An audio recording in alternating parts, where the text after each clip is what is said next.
আসসালামু আলাইকুম ওয়া রাহমাতুল্লাহি ওয়া বারাকাতুহু।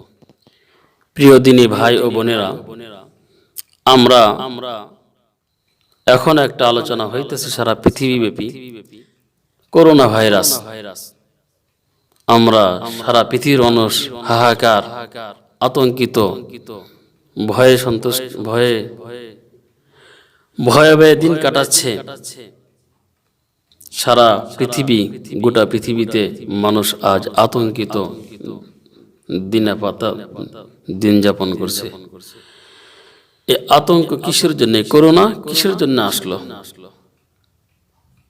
যে রাষ্ট্রে শুরু হয়েছে চায়না, ওখানে 39টি বন্দি শিবিরে 20 লাখ মুসলমানদেরকে নির্যাতন করতেছিল। সারা পৃথিবী মানুষ জানে না, কিন্তু তারা তো আল্লাহ তাআলার নিকট ফরিয়াদ করছে যে আল্লাহ আমাদেরকে সাহায্য করো, আমাদেরকে সাহায্য করো। আমরা তো মনে করি যে এটা আল্লাহ তাআলার পক্ষ থেকে গজব আসতেছে।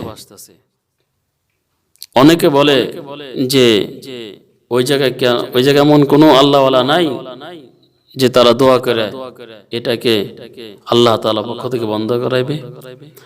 আমি তার পক্ষ থেকে বলি যে এটা তো তাদের জন্য, ওই চায়না মুসলমানদের জন্য এটা তাদের জন্য রহমত। কেননা এই করোনা আসার আগে তাদের উপর যে জুলুম নির্যাতন চলছে, কেউ বন্ধ করার জন্য, সাহায্যের জন্য আগে আসে নাই, কিন্তু আল্লাহ তাআলা কাছে তারা ফরিয়াদ করছে। এই জন্য আল্লাহ তাআলা এই করোনার মাধ্যমেই আল্লাহ তাআলা তাদেরকে সাহায্য করেছেন। ফলে কি হয়েছে? বন্ধ মসজিদগুলি খুলে দিয়েছেন, তার উপরে মুসলমানদের উপর জুলুম নির্যাতন বন্ধ হয়েছে। আমরা মিডিয়ায় দেখেছি যে চায়নার প্রেসিডেন্ট ও নামাজের কাতারে দাঁড়ায় গেছে। এটা মুসলমানদের জন্য রহমত। আরেকটি দৃষ্টিকোণ থেকে এটা রহমত, যদি এই মহামারীতে কোনো মুসলমান মুমিন বান্দা মারা যায়, আল্লাহ তাআলা তাকে শহীদের মর্যাদা দান করবেন। আর যদি বেঁচে যায় তাহলে তো আরো কিছুদিন ইবাদত বন্দেগী করার সুযোগ পাইল। তাহলে বোঝা গেল এই করোনা মুসলমানদের জন্য একটা রহমত। দেখেন, গোটা পৃথিবী, সিরিয়ার একজন শিশু বলেছিল যে আমি আল্লাহ তাআলার কাছে সবকিছু বলবো যে তোমরা আমাদের উপর অন্যায় করতেছ। হয়তো বা আল্লাহ তাআলা এই ডাক শুনছে। গোটা পৃথিবী মুসলমান আজ নির্যাতিত নিপীড়িত মানুষ, তাদের উপর জুলুম করতেছে। আল্লাহ তাআলা এই করোনার মাধ্যমে মানুষকে পরীক্ষা করতেছে। ঈমানদার বান্দাদের জন্য পরীক্ষা, আর বেঈমানদের জন্য ধ্বংসের কারণ।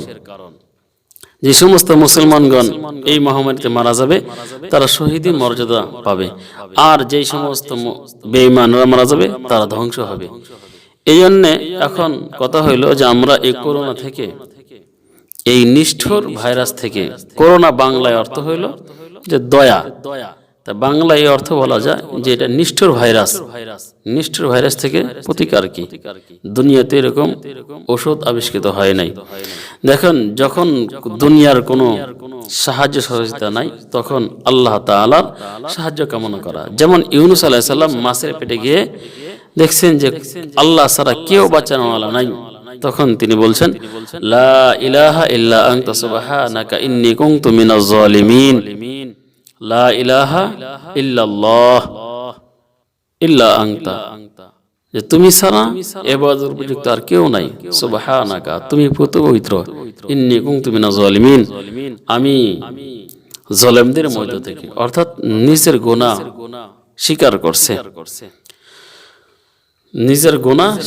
এই জন্য এই মহামারী যে হইতেছে দুইটা কারণে হয়েছে। এক তো অশ্লীলতা, আর হলো জুলুম নির্যাতন। দুইটা কারণে হয়েছে।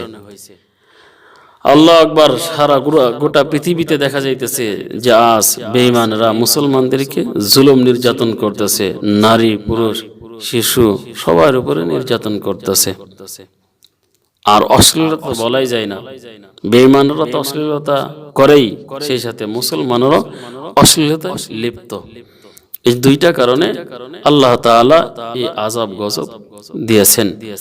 মহানবী সাল্লাল্লাহু আলাইহি ওয়াসাল্লাম ইরশাদ করেছেন, যখন তোমাদের মধ্যে অশ্লীলতা ছড়ায় যাবে, তখন আল্লাহ তাআলার পক্ষ থেকে এমন মহামারী, এমন রোগ আবির্ভাব হবে যা তোমাদের বাপ দাদারা কখনো শুনে নাই।